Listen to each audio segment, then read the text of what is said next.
Hello అందరికీ. Welcome back to filmy musings. ఒక్కసారి ఊహించుకోండి, ఒక చిన్న గ్రామంలో జరిగిన హత్యను పోలీసులు కాదు, కొన్ని గొర్రెలే ఇన్వెస్టిగేట్ చేస్తే ఎలా ఉంటుంది? వినడానికి కొంచెం వింతగా అనిపించినా ఇదే ఈ cinema concept. Movie name the sheep detectives. కానీ ఇది కేవలం పిల్లల కోసం తీసిన మూవీ కాదు. ఇందులో మంచి మర్డర్ మిస్టరీ, ఎమోషన్, కామెడీ, ఇంకా ఊహించని ట్విస్ట్లు కూడా ఉన్నాయి. మరి ఈ గొర్రెలు అసలు హంతకుడిని ఎలా కనిపెడతాయి, చివరికి ఎవరు ఊహించని నిజం ఎలా బయటపడుతుంది, ఇవన్నీ తెలుసుకోవాలంటే ఈ వీడియోను చివరి వరకు చూడండి. మూవీలోని ప్రతిదీ సీన్ టు సీన్ ఎక్స్ప్లెనేషన్ కాకుండా మూవీ మొత్తంలోని మెయిన్ స్టోరీని సింపుల్గా ఎక్స్ప్లెయిన్ చేస్తాను.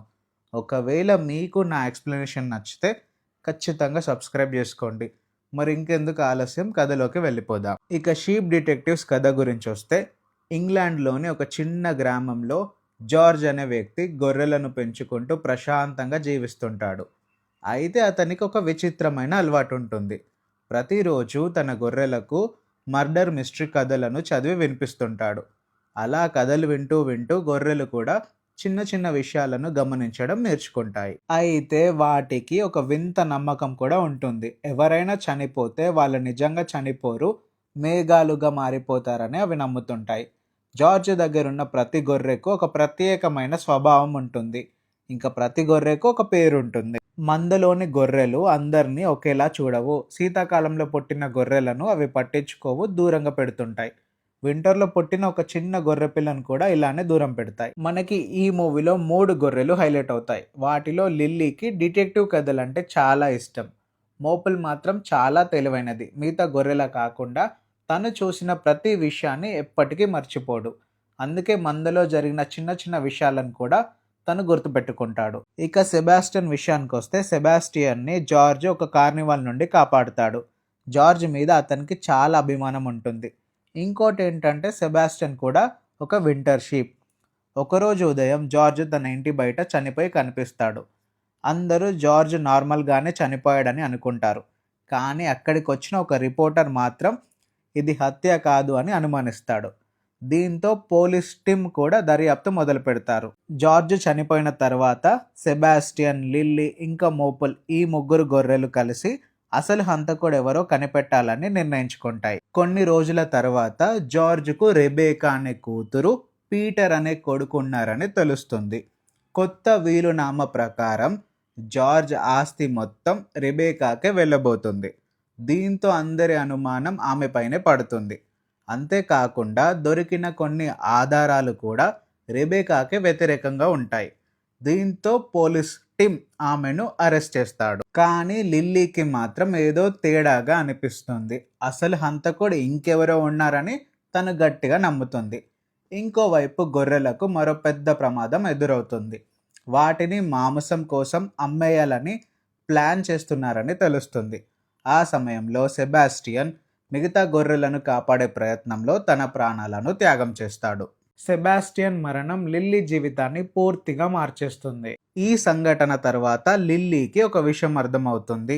చనిపోయిన వాళ్ళను మర్చిపోవడం కాదు, వాళ్ళ జ్ఞాపకాలను మనసులో పెట్టుకోవడమే అసలైన ధైర్యం అని. క్లైమాక్స్లో ఒక చిన్న క్లూతో మొత్తం కేసు టర్న్ అయిపోతుంది. అప్పటి వరకు అందరూ రిపోర్టర్ ఏలియట్ అని అనుకున్న వ్యక్తి నిజానికి జార్జ్ కొడుకు పీటర్ అని తెలుస్తుంది. తన అసలు గుర్తింపును దాచిపెట్టి కొత్త పేరుతో గ్రామంలోకి వచ్చిన పీటర్ రెబేకానే హంతకురాలిగా అందరూ నమ్మేలా ప్లాన్ చేస్తాడు.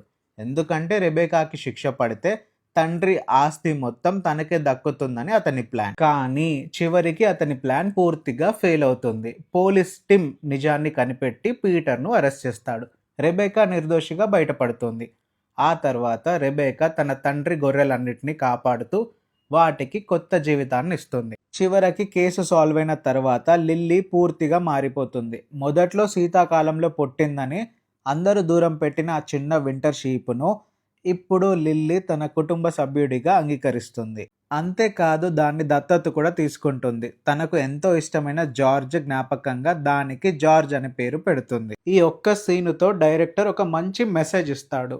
ఒకవైపు మూఢనమ్మకాల వల్ల అందరూ కలిసి ఆ చిన్న గొర్రె పిల్లను దూరం చేస్తారు. ఇప్పుడు మళ్ళీ అదే మందులో ప్రేమ ఇంకా ఆప్యాయతతో దగ్గరికి తీసుకుంటారు. అలా లిల్లీ తన భయాలను, పాత నమ్మకాలను వదిలేసి ప్రేమను ఎంచుకోవడంతో ఈ సినిమా చాలా ఎమోషనల్‌గా ముగిస్తుంది. ఇక రెబేకా గురించొస్తే ఆమె పరిస్థితి మాత్రం వింటర్‌షిప్ లానే ఉంటుంది. చిన్నప్పుడే తండ్రికి దూరమవుతుంది. ఆ గ్రామానికి కొత్తగా వస్తుంది కాబట్టి ఆమెనెవ్వరు పూర్తిగా నమ్మరు. దొరికిన ఆధారాల వల్ల అందరూ ఆమెని హంతకురాలిగా అనుకుంటారు. ఆమె నిర్దోషైనా కూడా సమాజం ఆమెను యాక్సెప్ట్ చేయదు. అదే విధంగా వింటర్ ల్యాంబ్ కూడా ఏ తప్పు చేయకపోయినా శీతాకాలంలో పుట్టిందనే కారణంతో మిగతా గొర్రెల చేత ఇబ్బంది పడుతుంది. అవి దూరం పెడతాయి. ఇక్కడ డైరెక్టర్ ఒక మంచి రిఫరెన్స్ కూడా చూపించారు. రెబేకా ఇంకా వింటర్ ల్యాంబ్ ఇద్దరు ఏ తప్పు చేయకపోయినా అందరి అనుమానాలు, అందరూ వాళ్ళని రిజెక్ట్ చేయడం ఎదుర్కొంటారు. కానీ చివరికి నిజం బయటపడిన తర్వాత ఇద్దరికీ తమకు దక్కవలసిన స్థానం దక్కుతుంది. అందుకే లిల్లీ వింటర్ ల్యాంబ్‌ను అంగీకరించడం చాలా బాగా అనిపిస్తది. అందరిని ఎప్పుడూ ఒకేలా చూడాలని, అందరం ఒకటే అని ఒక మంచి మెసేజ్ ఇస్తాడు ఈ మూవీతో డైరెక్టర్. ఇది మూవీలో జరిగిన కథ. అలా సింపుల్‌గా మర్డర్ మిస్టరీగా మొదలైన ఈ సినిమా చివరికి కుటుంబం, జ్ఞాపకాలు, ప్రేమ, దురాశ గురించి ఒక మంచి మెసేజ్ ఇస్తూ ముగుస్తుంది. ఖచ్చితంగా అందరికీ రికమెండ్ చేస్తాను ఈ మూవీని ఫ్యామిలీ అందరితో చూడమని. ఈ సినిమా అమెజాన్ ప్రైమ్‌లో మన తెలుగు భాషలో కూడా అవైలబుల్‌గా ఉంది. బ్యాడ్ సీన్స్ అలా ఏం లేవు మూవీలో. ఐ హోప్ అందరికీ ఈ ఎక్స్‌ప్లనేషన్ వీడియో నచ్చిందని అనుకుంటున్నాను. మరొక ఇంట్రెస్టింగ్ వీడియోతో మళ్ళీ మీ ముందుకొస్తాను. Thank you.